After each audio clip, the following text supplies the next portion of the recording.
hello everyone या आम सेंसास डिউটিত ওলাইছোঁ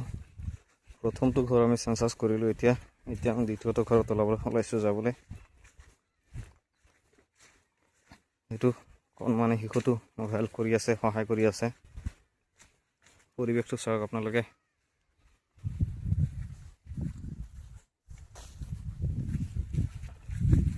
এতিয়া আমি দ্বিতীয়টো ঘৰলৈ যাম প্ৰথমটো ঘৰ আমি হেতু কৰিলোঁ এতিয়া আমি দ্বিতীয়টো ঘৰলৈ যাই আছোঁ কিন্তু দ্বিতীয়টো ঘৰত চাগে কোনো নাই উভতি যাব লগা হ'ব পাৰে এইটো হ'ল দ্বিতীয়টো ঘৰটো এয়া চাওক পুখুৰী চাৰিওপিনে পুখুৰী আৰু পুখুৰী